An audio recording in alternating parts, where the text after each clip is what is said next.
Hey guys what's up, कैसे हैं? आशा करता हूँ आप सब अच्छे होंगे और आपकी तैयारी अच्छे से चल रही होगी। दोस्तों, आज के इस वीडियो सेगमेंट में हम एसए की कॉपी देखेंगे, हिंदी मीडियम के एसए की कॉपी।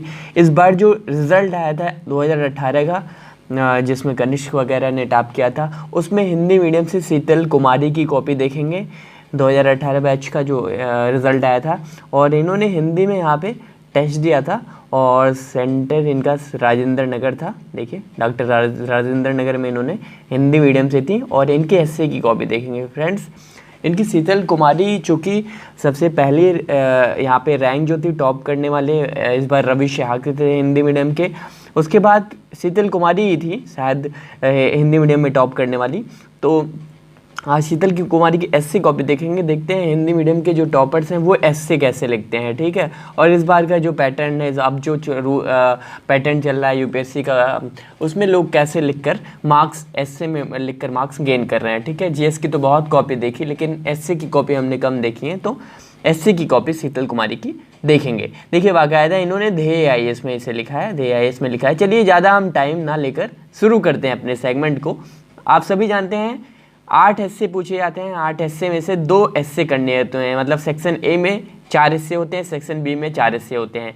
तो सेक्शन ए से कोई 4 एस्से में से 1 करने होते हैं, सेक्शन बी से कोई 4 एस्से में से 1 करने होते हैं, ठीक है। चलिए बढ़ते हैं। यहाँ पे सेक्शन ए में देखिए, इन्होंने इस पे लिखा है कि स्मार्ट नागरिकों के बिना स्मार्ट शहर एक मिथक है। देखिए, smart city without smart citizens is a myth. देखिए, इस पर लिखा है। आप तो इस पर साफ समझ आ रहा होगा, इसमें कोई डिस्कस करने की ज़रूरत नहीं है कि जो आपका ऐसे है वो क्या पूछना चाहता है। स्मार्ट नागरिकों के बिना स्मार्ट शहर एक मिथक है। चलिए बढ़ते हैं। हिंदी मीडियम की टॉप पर रही शीतल कैसे लिखती हैं, उन्हें जानते हैं।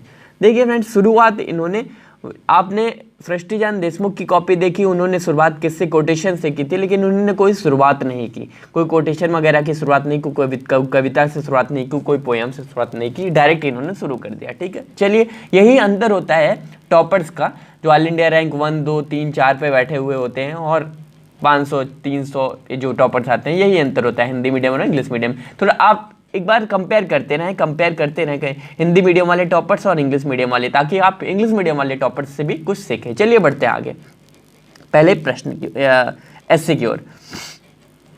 देखिए, इन्होंने लिखा कि वर्तमान सरकार द्वारा एक नए भारत के निर्माण के लिए स्मार्ट शहर योजना का आगाज किया गया, जिसके तहत अखिल भारतीय स्तर पर नए शहरों के विकास के साथ साथ पुराने शहरों का स्मार्ट बनाने के लिए प्रयास किया जा रहा है। देखिए, इन्होंने भी अंडरलाइन किया। आप देखिए, लगातार इन्होंने अंडरलाइन किया है। देखिए, यहाँ पे लिख दिया स्मार्ट शहर योजना, जो योजना है उसे भी डबल इन्वर्टेड कामा में करके अंडरलाइन कर दिया। नए शहरों के विकास को भी अंडरलाइन कर दिया, ठीक है। चलिए, लिखती है कि प्रयास किया जा रहा है। स्मार्ट शहर यानी एक ऐसा शहर जो अपने स्वरूप में आधुनिकता के विभिन्न गुण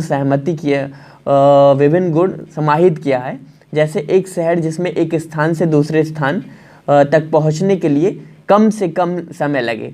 एक समय शहर, अब इन्होंने इसमें देखिए, इसमें इन्होंने स्मार्ट सिटी को डिस्कस कर दिया कि आखिरकार स्मार्ट सिटी है क्या, ठीक है।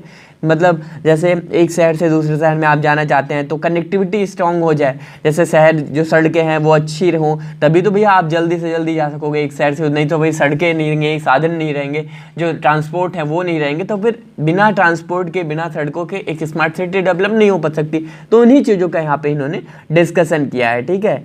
ये देखिए, इन्होंने यहाँ पे उन्हीं चीज़ों का डिस्कशन किया है। देखिए, बुनियादी सुविधाएं मिल सके, साथ ही एक साथ ऐसे शहर जो केवल अपने स्वरूप में बल्कि अपनी आत्मा में स्मार्ट हो। देखिए, कितना स्मार्ट तरीके से इस लैंग्वेज को लिखा है कि साथ साथ बल्कि अपनी आत्मा में भी स्मार्ट हो, ठीक है।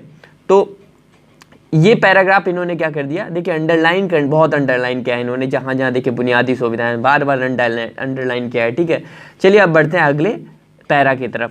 देखिए, लिखती हैं कि एक शहर की आत्मा उसमें रहने वाले लोग होते हैं जो कि सच्चे अर्थों में किसी शहर को स्मार्ट बनाते हैं। इसलिए आवश्यक है कि इस दोनों में सर्ववृद्धि द्वारा विकास किया जाए। एक शहर को स्मार्ट कहने के 2 आधार हो सकते हैं। एक तो शहर की भौतिक स्वरूप, दूसरा शहर का आत्मिक स्वरूप। देखिए, भौतिक और आत्मिक स्वरूप 2 टर्म यूज किया है, जो कि अंडरलाइन भी कर दिया है, ठीक है। जब हम एक शहर की बात करते हैं, जब हम एक शहर की भौतिक स्वरूप की बात करते हैं, तो हमारे सामने कई आयाम होते हैं जिन पर काम किया जाना चाहिए। हमारी सरकार भी इन आयामों को पर्याप्त महत्व देते हुए इस दिशा में प्रयासरत है। जैसे स्मार्ट शहर, सड़कें व स्मार्ट परिवहन कहा जाता है। सड़कों का किसी राष्ट्र के आर्थिक विकास की धमनियाँ होती हैं, ठीक है। देखिए, क्योंकि ये ना सिर्फ देश के विभिन्न मांगों के को आपस में जोड़ते हैं, बल्कि अपितु देश के व्यापार के स्वरूप को भी साथ तय करते हैं। देश में परिवहन को स्मार्ट बनाने के लिए सेतु भारतम परियोजना, देखिए ये जो परियोजनाएं हैं ट्रांसपोर्ट को लेकर, उनका उल्लेख किया है। सागरमाला परियोजना, भारतमाला परियोजना, रेल फ्रंट कॉरिडोर की बात की है, उड़ान योजना की बात की, मतलब सरकार की जितनी योजनाएं उन्होंने यहाँ पे डिस्कस कर दिए हैं, ठीक है। बस अब ये नहीं लिखा भैया भारतमाला परियोजना के अंतर्गत क्या आता है। आप देखिए, अब आपको पता रहेगा तभी आप लिख पाओगे कि भारतमाला परियोजना क्या है, तभी लिख पाओगे डायरेक्ट यहाँ सागरमाला परियोजना, भारतमाला, उसका नाम दे पाओगे, ठीक है। तो ये देखिए यहाँ पे फैक्ट डाल दिया है, ठीक है। तो ये आगे बढ़ते हैं। अब परिवहन के साथ साथ एक स्मार्ट शहर के लिए कार्यों का तीव्र निष्पादन व सुरक्षा भी अहम होती है। इस दिशा में सरकार द्वारा डिजिटल भारत मिशन व आर्टिकल फाइबर नेटवर्क द्वारा स्मार्ट शहरों के विकास का प्रयास किया जा रहा है। साथ ही साइबर सुरक्षा के क्षेत्र में भी अहम कदम उठाए जा रहे हैं, ठीक है। देखिए, अब साइबर सुरक्षा को भी इसमें जोड़ दिया है। अब देखिए पैरा चेंज, देखिए बार बार पैरा चेंज हाँ करते रह रही हैं शीतल, और आप लोग बहुत लगातार यहाँ पे कमेंट्स कर रहे थे कि जो ऐसे है क्या, ऐसे भी पॉइंट्स में लिखे जाने चाहिए। फ्रेंड्स, आप कैसे कह सकते हो ये, आप तो बच्चों वाली बात यहाँ पे आप एक बार अपने माइंड को भी लगाओ ना भैया, कि पैरा जो ऐसे है उसमें हमें 1200 शब्दों में ऐसे लिखना होता है, 1000 से 1200 शब्दों में, तो 1000 से 1200 शब्दों में लिखना होता है, उसे हम पॉइंट में कैसे लिख सकते हैं। जीएस की जो कॉपी होती है, जीएस की कॉपी पॉइंटर या बूस्टर फॉर्म में इसीलिए बोला जाता है लिखने को, क्योंकि आपके पास तो टाइम कम होता है, उसी के साथ साथ 250 शब्दों में ही लिखना होता है, 200 शब्दों में ही लिखना होता है, और एक क्वेश्चन का आंसर, जो कि बहुत ही जो क्वेश्चन है उनकी डिमांड, तो उस क्वेश्चन में बहुत कुछ पूछा जाता है और शब्द सीमा बहुत कम होती है, तो इसीलिए बोला गया है कि उसमें पॉइंटर में लिखने के लिए। अब इसमें तो 1200 शब्दों में लिखना है, 1000-1200 शब्दों में, तो आप इसमें क्यों पॉइंटर में लिखेंगे। ऐसे में बिल्कुल आप पॉइंटर में लिखेंगे, इसमें आप पैराग्राफ में लिखेंगे और पैराग्राफ चेंज करते रहेंगे, ठीक है। पोएम को कोटेशन करेंगे, इस तरह से लिखेंगे, ठीक है। तो ये बात साफ रही कि जीएस में आप पॉइंटर में बूस्टर फॉर्म में लिखें, ऐसे में आप पैराग्राफ में लिखें, ठीक है। चलिए बढ़ते हैं आगे। देखिए आप क्या लिखती हैं, इतना ही नहीं, एक शहर को स्मार्ट बनाने के लिए साफ सफाई व स्वच्छता को ध्यान में रखते हुए स्वच्छ भारत मिशन के तहत निजी व सामुदायिक शौचालयों का निर्माण जागरूकता की दिशा में प्रयास करते हुए सरकार ने 2 अक्टूबर 2019 तक संपूर्ण देश को खुले में शौच मुक्त बनाने का संकल्प लिया है। देखिए फ्रेंड्स, ओडीएफ जो है ना, इस बार अभी 2 अक्टूबर जो बीता है, रिसेंट की बात है, और इन्होंने अभी ये रिजल्ट हाल ही का, मतलब इन्होंने 2018 में लिखा है। तो अब आप जानते हैं 2 अक्टूबर 2019 को, मतलब 2-4-5 दिन पहले यहाँ पे भारत क्या खुले में शौच से मुक्त हो चुका है, फाइनली घोषित कर दिया पीएम ने, ठीक है। तो ये देखिए करंट की चीज़ें भी आपके हिस्से में झलकनी चाहिए, ठीक है। देखिए स्वच्छ भारत मिशन, लगातार सरकार की योजनाएं इन्होंने यहाँ पे मेंशन की हैं, ठीक है। चलिए बढ़ते हैं। किंतु यहाँ यह समझना आवश्यक है कि केवल सरकार द्वारा प्रशासनिक स्तर पर किए जा रहे सभी कार्य केवल एक शहर को भौतिक रूप से स्मार्ट बना सकते हैं, किंतु यदि वास्तविक स्तर पर किसी शहर को स्मार्ट बनाना है तो आवश्यक है कि वहाँ के नागरिकों को स्मार्ट बनाया जाए, ठीक है। अब नागरिकों पे आ गए हैं, ठीक है। तो ये देखिए लिखने का तरीका हर जगह एक बहुत पैराग्राफ चेंज कर इन्होंने क्या लिखा है। देखिए, यह एक स्मार्ट नागरिक के तात्पर्य एक ऐसा नागरिक से है जो न केवल अपने अधिकारों को ज्ञान रखता हो बल्कि अपने कर्तव्यों को निर्वहन करता है। अब देखिए स्मार्ट नागरिक का जो वर्ड यूज किया है, तो स्मार्ट नागरिक कौन हो सकते हैं वो इन्होंने बता दिया कि ये स्मार्ट नागरिक हैं। स्मार्ट सिटी का बात किया था, तो स्मार्ट सिटी को भी डिस्कस कर दिया कि स्मार्ट सिटी ऐसी होती है, ठीक है। तो ये देखिए एक ऐसा नागरिक जो ना केवल, आज हम अक्सर देखते हैं कि, देखिए एक मिनट, देखिए आज हम अक्सर देखते हैं कि सरकार द्वारा बड़े स्तर पर शौचालयों का निर्माण कराया जा रहा है, किंतु उनमें से कई तो ऐसे ही हैं बंद पड़े हैं, किसी अन्य प्रयोजन जैसे गोदाम के रूप में प्रयोग किए जा रहे हैं। देखिए अब इन्होंने क्या किया है, यहाँ पे इसके निगेटिव एस्पेक्ट्स यहाँ पे इन्होंने काउंट कराने शुरू कर दिए हैं, ठीक है। मतलब नकारात्मक आयाम जो है वो यहाँ पे कराने शुरू कर दिए हैं। कचरे को जलाकर पर्यावरण को प्रदूषित करते हैं। देखिए देखिए नुकसान पहुंचा रहे हैं, जैसे कि पट्टियाँ नुकसान पहुंचा रहे हैं, फैशन बनता जा रहा है। तो इस तरह से इन्होंने क्या किया है, यहाँ पे इसके नेगेटिव एस्पेक्ट्स को लिख दिया है। इसके साथ साथ ट्रैफिक नियमों का उल्लंघन करना, मतलब जो व्यक्ति, जो हमारे दायित्व है, समाज का दायित्व है, नागरिक का दायित्व है, वो जो दायित्व नहीं पूरे कर रहे हैं उन पे यहाँ पे नेगेटिव उनकी बातें यहाँ पे गिनवानी शुरू कर दी है। देखिए फ्रेंड्स, हमने सृष्टिचंद्र देशमुख की कॉपी देखी थी और इनकी भी कॉपी देख रहे हैं, ऐसे कि हमने कॉपी सृष्टि की देखी है और हम यहाँ पे इनकी कॉपी देख रहे हैं। तो इसमें हम पा रहे हैं कि थोड़ा सा डिफरेंस, देखिए हिंदी मीडियम और इंग्लिश मीडियम में डिफरेंस दिखता है, ये बिल्कुल कहने की दो राय नहीं है। रैंक इस वजह से ही हिंदी मीडियम की बहुत ही बैक से आती है, बहुत पीछे से आती है, क्योंकि जो फ़र्क है वो दिखता है।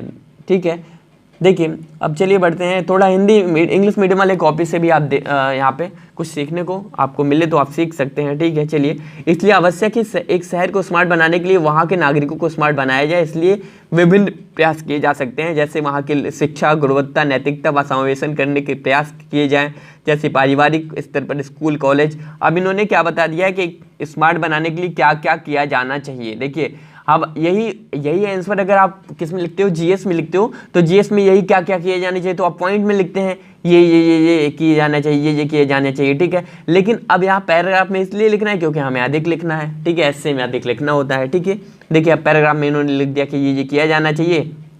अब देखिए इसी प्रकार से यहाँ पे देखिए, इसी प्रकार से आवश्यक है कि नागरिकों को संविधान के अनुच्छेद 51 का, जो हमारे एक आर्टिकल 51A में क्या दिया गया भैया, DPSPs है हमारे। ठीक है, directive principle of fundamental rights, DPSPs यहाँ पे स्टेट प्रिंसिपल की बात की गई है। ठीक है, तो यहाँ पे मैं बताया गया मूल कर्तव्यों को प्रति न केवल सचेत हों बल्कि आत्मविरक उनकी बोलना उनकी पालन भी करें, मतलब हमारे जो DPSPs हैं उनका हमें पालन करना चाहिए। ठीक है, हमारे जो मूल कर्तव्य हैं उनका पालन हमें करना चाहिए। देखिए इन्होंने लिख दिया है। इस दिशा में बॉलीवुड सिनेमा, देखिए इस दिशा में बॉलीवुड सिनेमा की नागरिकों पर तीव्र असर देखा गया है, जहां रॉयलेट एक प्रेम कथा जैसी फिल्मों ने बड़े स्तर पर नागरिकों को शौचालय का प्रयोग, सॉरी टॉयलेट एक प्रेम कथा की, यहाँ पे रॉयलेट मुझे लगा टॉयलेट, हाँ जी टॉयलेट, यहाँ पे एक प्रेम कथा को शौचालय का प्रयोग यहाँ पे करने के लिए प्रेरित किया गया है। देखिए फ्रेंड्स, यहाँ पे जब भी आप यहाँ पे ऐसे लिखते हो, बड़े बड़ी कोचिंग संस्थानों की चलिए हम बात बता देते हैं। विकास विकृति है दृष्टि IAS के ओनर हैं, उनकी जो क्लासेस होती हैं वो ऐसे की 10 क्लास लेते हैं और उस 10 क्लास का उनकी जो फीस है वो 12,000 है। ठीक है, मतलब एक क्लास की जो फीस है वो 1,000 रुपये से अधिक है उनकी एक क्लास, और वो 2 घंटे की क्लास होती है, मतलब 10 क्लास सिर्फ लेते हैं। ठीक है, अब उन क्लास में पता है वो क्या बताते हैं, उनका दृष्टि IAS के डायरेक्टर का मानना है कि जो देखिए करंट में जैसे मूवी आप देख के आ रहे हो भैया, तो मूवी में अगर आपने कुछ सीखा है तो ऐसे में कोट किया जा सकता है। ठीक है, तो हिंदी साहित्य में अगर ऐसे सब्जेक्ट आपके ऑप्शनल है तो वहाँ पे भी इन तरह की चीज़ों का, जो फिल्म आज की समाज पर बनने, जैसे आर्टिकल 15 इस बार आई हुई थी मूवी, तो आर्टिकल 15 से आपने कुछ सीखा तो आप यहाँ पे जिक्र कर सकते हैं। जैसे आर्टिकल 15 अगर यहाँ पे आपको समता, यहाँ पे आपको आर्टिकल धर्म जाति लिंग के आधार पर कुछ भेदभाव के मुद्दे पर लिखना हो तो यहाँ पे आर्टिकल 15 का यहाँ पे उल्लेख कर सकते हैं मूवी का, उसमें ऐसे ऐसी बातें कही गई हैं। या फिर जैसे इन्होंने टॉयलेट एक प्रेम कथा की बात कही है। ठीक है, या फिर पैडमैन जैसी मूवी की बात है। ठीक है, जहाँ पे अक्षय कुमार ने अच्छा वहाँ पे प्रोसीड किया है, सोसाइटी को अच्छा यहाँ पे मैसेज देना चाहा है। ठीक है, तो इस तरह की जो मूवी है उनके जो उनका जो निचोड़ है वो आप यहाँ पे डाल सकते हैं। ठीक है फ्रेंड्स, तो इस तरह से ये देखिए इन्होंने ऐसे लिखा है। ठीक है, अब मैं यहाँ पे ज़्यादा वो नहीं करता हूँ, स्क्रॉल करते जाता हूँ, आप पढ़ सकते हैं। और बाकी एक ऐसे और है वो भी हम देखते हैं जल्दी जल्दी। देखिए इसी प्रकार से ये देखिए इसी प्रकार से एक स्मार्ट नागरिक हो, ये देखिए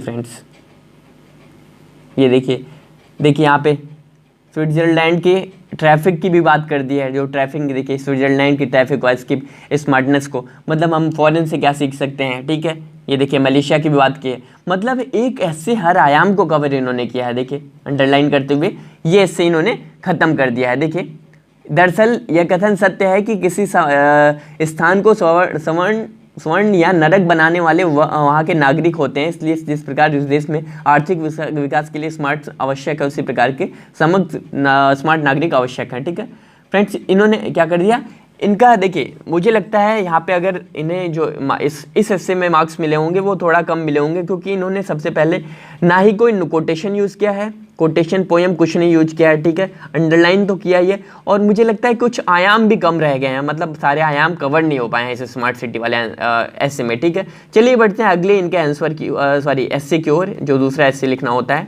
देखिए इन्होंने लिखा है कि देखिए दो एस्से इसमें इन्होंने लिखा है कि कहीं भी अत्यधिक गरीबी हर जगह मानव सुरक्षा के लिए खतरा है, मतलब अत्यधिक गरीबी हर जगह मानव सुरक्षा के लिए खतरा है। अब इसमें कोई डिस्कस करने की जरूरत नहीं है कि क्वेश्चन जो ऐसे है वो क्या कहना चाह रहा है, ठीक है। चलिए लिखती क्या है ये कि शुरुआत इन्होंने क्या किया, हाल ही में लेसेंट पत्रिका में एक लेख प्रकाशित हुआ जिसके आंकड़े चौंकाने वाले थे, ठीक है। इस लेख के अनुसार विश्व की 1% जनसंख्या विश्व के आधे से अधिक संसाधनों का प्रतिनिधित्व करती है। देखिए फैक्ट से शुरुआत कर दी है इन्होंने कि वर्ल्ड की 1% पॉपुलेशन क्या किया है, वर्ल्ड की जो 1% से जो पॉपुलेशन है वो आधे से अधिक से जो रिसोर्सेज हैं हमारे उन पे उनका क्या है, दावा है, उन पे उनका पकड़ है, ठीक है। अब आगे क्या लिखती हैं, ये आंकड़े बताते हैं कि आज के इस युग में आर्थिक असमानता किस स्तर पर बढ़ती जा रही है। एक और जहां अमीर व्यक्ति अमीर होता जा रहा है, वहीं गरीब व्यक्ति गरीब होता जा रहा है। ये फैक्ट है, बातें जिन्होंने यहाँ पे मेंशन किया। देखिए अब मैं यहाँ पे डायरेक्ट बताता ना जा रहा हूँ, स्क्रॉल करता जाता हूँ ताकि सेगमेंट छोटा रहे, ठीक है। देखिए आप पढ़ सकते हो, ये देखिए एक मिनट, ये देखिए गरीब व्यक्ति के लिए स्थिरता एक बड़ी समस्या बनती जा रही है, क्योंकि गरीब व्यक्ति, ये देखिए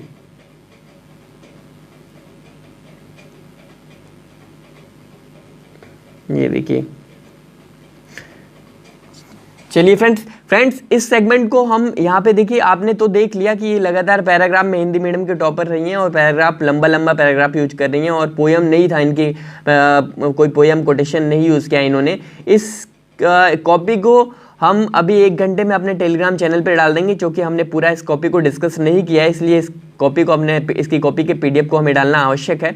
तो आप हमें टेलीग्राम चैनल से जुड़ सकते हैं, इस वीडियो के डिस्क्रिप्शन बॉक्स में हमारे टेलीग्राम चैनल का लिंक दिया हुआ है, वहाँ पे आप जाकर आप हमें टेलीग्राम से जुड़ सकते हैं।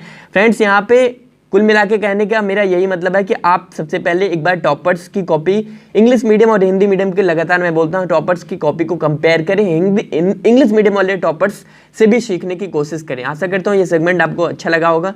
इस सेगमेंट अच्छा लगा तो इस वीडियो को अधिक से अधिक शेयर करें। चलिए तब तक के लिए धन्यवाद।